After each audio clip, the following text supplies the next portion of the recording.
Alright, one thing before we start.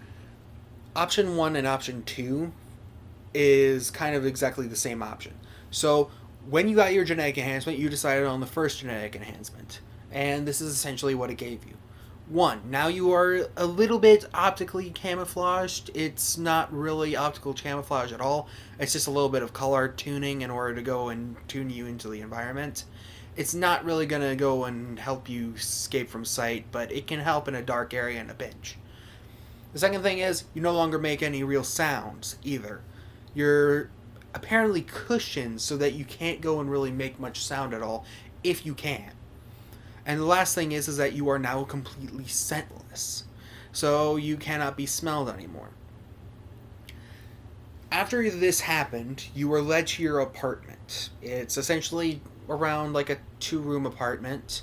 You have a little bit of a living space that's pretty open. You got a couch, and in the other room is your bedroom, which is pretty simple. It's got a bed, it's got a desk, it's got a little bit of a dresser, but besides that, the entire two-room apartment is completely empty.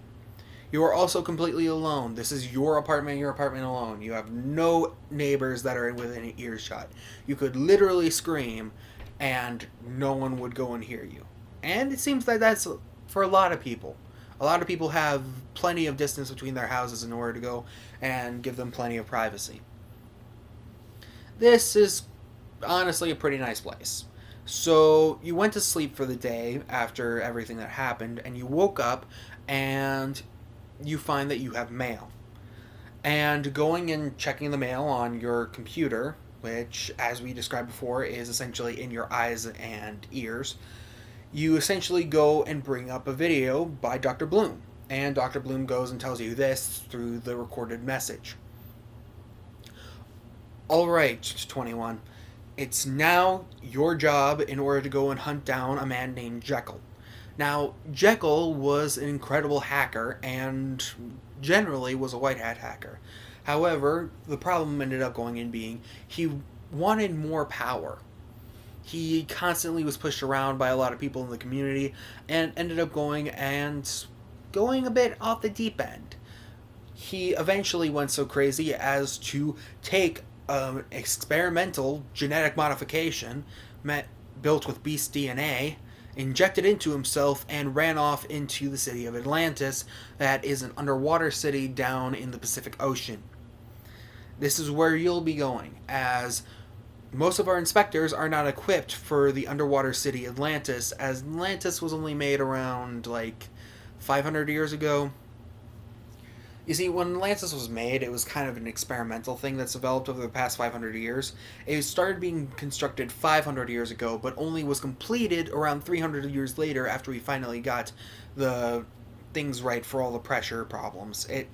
It was a huge process. So Atlantis has only been built for around 200 years, and this is the first time that we've actually built something underwater. And one of the big problems that it had was the type of glass and metal that we used wasn't exactly the best for holding up against highly powered artillery. Because of this, we can't use any type of heavy ordnance when going and being within Atlantis. Nor can we use powerful genetic modifications that would go and have incredibly destructive effects either. And because of that, a lot of our inspectors are kind of at a loss of what to do with Jekyll, as Jekyll is too dangerous in hand-to-hand combat for most of our inspectors to go and deal with.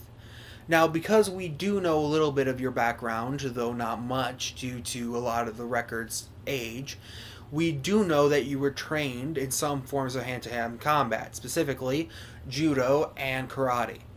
And apparently that you did a little bit of MMA in your time. And apparently it was because of something I have with your job.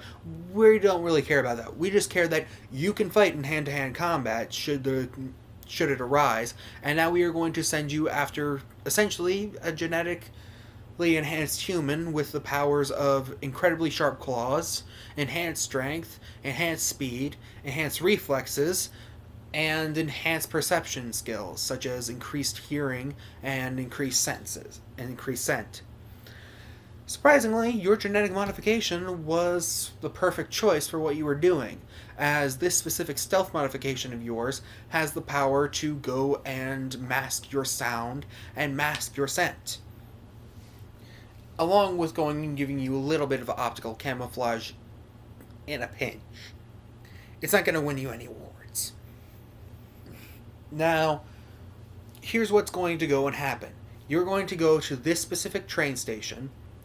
Train station area kind of goes and pops up onto your screen or your in your eyes, and you're essentially, you look at it for a second, you kind of figure out where it is. There's a little bit of a line that's going there. And Dr. Bloom kind of goes and is like, oh yeah, by the way, you have GPS, so you can go and enter that location into the GPS. You are automatically surprised. You have GPS? Well, that's going to be cool. So, knowing all this, you kind of get up, and Dr. Bloom goes and says one more thing.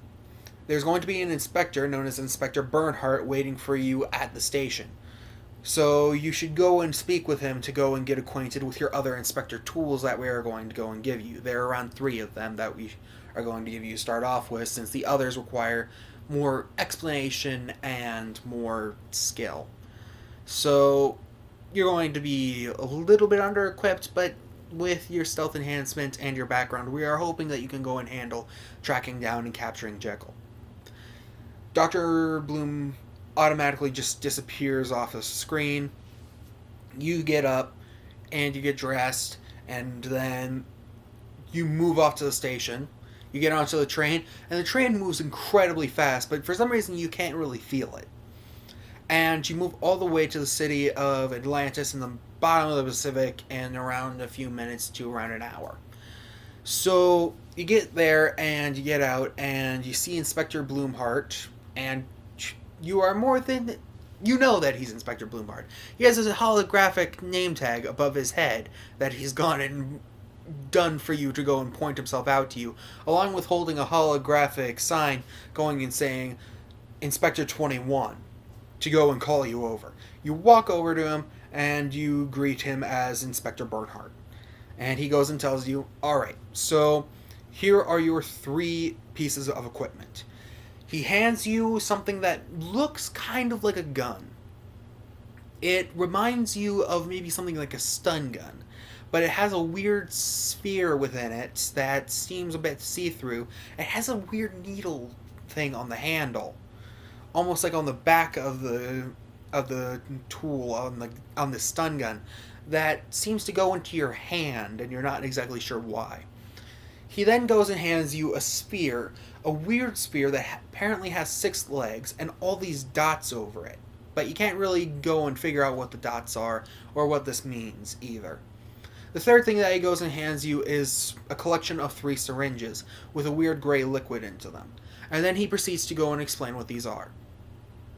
Now, in your right hand over there, that stun gun is essentially a bio-powered stun gun.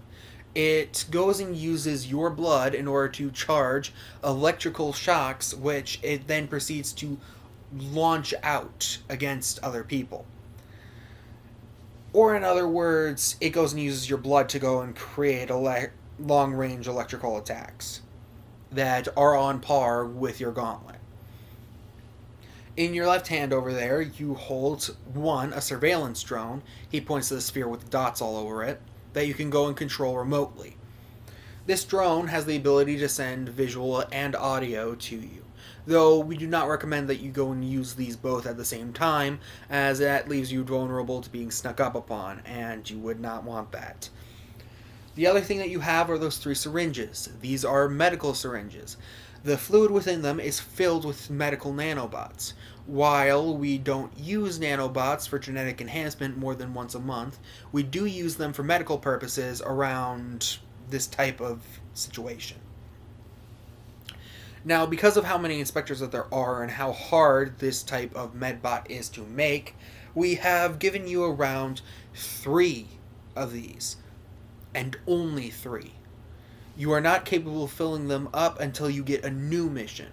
But of course, this also goes and means if you don't use all 3 syringes, then you will be perfectly fine to go and have them for your next mission to carry over.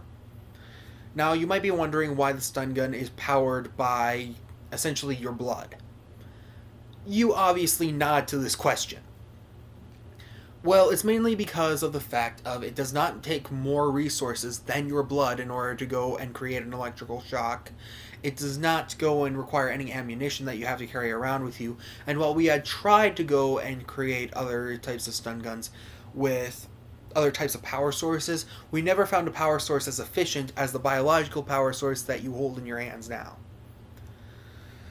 Now, I'm going to teach you a little bit about going and using the drone, and then I'm going to go and send you off after giving you a few tips on how to hunt down Jekyll. You nod your head to this, and he proceeds to go and show you how to use the drone. It takes you a little while. It takes you guys like maybe about 2 hours to go and get everything down. And he's completely fine with this. Apparently he's had some trouble with this too in his past, and he expected it to take this long. But afterwards he goes and tells you about Jekyll. Now, when Jekyll ran, he came through the same train that you did. Or in other words, meaning that Jekyll came through the same spot that you did. He's been in Atlantis for 3 days and he hasn't exactly caused a commotion, but we don't know how long that's going to go and last. So it is your job to track him down. There's many ways that you can go and do this, but the main one would probably go and be to track down somebody who's seen him before. Now you may be wondering why we haven't brought out any public announcements for a dangerous criminal running around in Atlantis.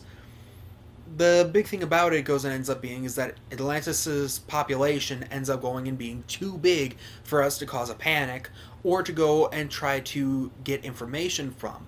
Because if we did go and send out a public announcement, we could be flooded with tons of information that we would never be able to sort through in time. And it gives the criminals a chance to escape. Even with the technology that we have, it's just too much data. So it's going to be your job to go and talk to the people that have seen him, or to go and inspect drones in order to go and see if they have seen him, though that is highly unlikely, as Jekyll is a hacker, in order to go and figure out Jekyll's location, and then proceed to take him down. Alright, now that I've given you this information, it's up to you, rookie. Go on. He then proceeds to leave onto the train before you can ask him any more questions. But now you're left with a choice of essentially what to do. From what he got and said, going and asking a drone isn't an option. He's an incredible hacker, meaning that he's probably already hacked the drones in the areas in order to essentially hide his presence from them. He looks at drones essentially the same as peons, from what you can gather and what you've been told. So that leaves you with about 2 options at this point. Ask a civilian, or ask a shopkeeper. Or maybe a third option. You could try to go and look for evidence of Jekyll's whereabouts. He might have left something behind that he didn't mean to. So, this is your choice, readers. Are you going to ask a shopkeeper about Jekyll's location? Are you going to ask a civilian about Jekyll's location? Or are you going to try and find evidence of Jekyll's whereabouts on your own without help from civilians or shopkeepers? It's your choice, readers. Let's see what you pick.